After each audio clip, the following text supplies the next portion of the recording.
What are your strengths and weaknesses?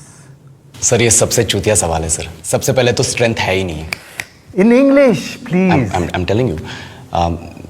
Why will I tell you my weaknesses? मैं आपको अपने strength weakness के नाम पे बताऊंगा. You know, जैसे English. I'm a perfectionist. मैं वर्कोहॉलिक हूँ. मैं इनोसेंट. English. अच्छा बैंक क्या लौड़े? क्या इंग्लिश इंग्लिश इंग्लिश लगा रखा है बे? 4 साल का था मैं जब मेरे पापा जबलपुर में किसी हलवाई के यहां काम करते थे. खुद तो कभी स्कूल गए नहीं, इसलिए अपनी गांड घिस घिस के मुझको स्कूल में भर्ती करवाया. अब कहने के लिए तो इंग्लिश मीडियम स्कूल था, लेकिन साले हमारे टीचर लोग खुद हिंदी में बात करते थे. हमारे स्कूल के लड़के एक दूसरे से यो व्हाट्स अप डॉग ऐसे बात नहीं करते हैं. क्या भौंक रहा है तेरा लंडा आजकल है? ऐसे गले मिलते हैं. किसी तरह रट्टा मार मार के 10th तक पहुंचे तो पता चला कि जिंदगी में सफल होने के लिए एक ही तरीका है और वो है इंजीनियरिंग. सब यही कहते थे. माँ बाप, टीचर लोग, गली का वॉचमैन भी हमसे पूछता था, और भैया कैसी चल रही है आपकी तैयारी? भाग बेंचो, तुमको क्या करना है? इसलिए हमारे स्कूल के बच्चे हम सब पहुंच गए बकरों की तरह. मैं IIT, मैं NIT. अरे जिस बच्चे ने अपने बाप को जलेबी तलते देखा है वो तो यही सोचेगा ना कि जिंदगी में पैसा ही सब कुछ है. I did not choose this engineering life, sir, and neither did this engineering life choose me.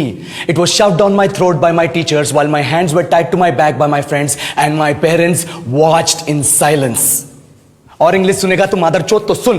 10th के बाद 2 साल लग गए इस कॉलेज में घुसने के लिए. कोचिंग में निकाल दिए. ना कुछ खेले ना कुछ सीखे. और 2 साल बाद जब यहां पहुंचे तो पता चला कि बड़े शहरों के कॉन्वेंट स्कूल के पढ़े बच्चे जब अंग्रेजी में बात करते हैं तो मरे हुए फूल भी खिल उठते हैं. आहा, हवा में ऑक्सीजन की मात्रा बढ़ जाती है इनकी अंग्रेजी सुन के. और पूरे कॉलेज की लड़कियां इन इंग्लिश स्पीकिंग लड़कों को अपना जीवन साथी.com मान चुकी है. तुझे क्या लगता है?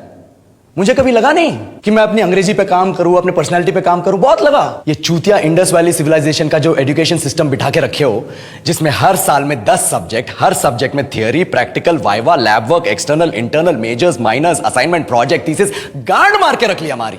महीनों तक नहाना भूल जाते हैं हम लोग और फिर हमारा परसेप्शन बना देते हो कि हम ऐसे ही रहना चाहते हैं. अब इस साल में एक बार कल्चरल फेस्टिवल आता है, एक बार. उसके लिए भी प्रोफेसर से भीख मांगनी पड़ती है. अरे बिना इंग्लिश बोले, बिना लड़कियों से बात किए कौन गांडू रहना चाहता है वैसे? पर टाइम कहां है कुछ सीखने के लिए? लगे पड़े हैं कोडिंग सीखने. 3 लैंग्वेज सीख रहे हैं अलग अलग इंग्लिश छोड़ के. लेकिन जब प्लेसमेंट्स की बात आई तो सबको एप्टीट्यूड चाहिए, पर्सनैलिटी चाहिए, इंग्लिश स्पीकिंग चाहिए. It is not that we can not speak English, sir. We are just very conscious of our diction and our pronunciation and we are not confident to speak in front of anyone else. If the curriculum was a little bit diverse, if the engineering colleges in our country focused on our all round development instead of functioning like a goddamn factory that is just mass producing robots by killing their dreams and handing out degrees, I would not be sitting here in this pointless HR interview, the likes of which exist only in our country. ये लो sir, बोल दिया मैंने 4 और line अंग्रेजी में. अब बताइए, क्या मैं आपके मल्टीनेशनल कंपनी के लायक हूं? Do I have the potential to be a slave of your esteemed organization?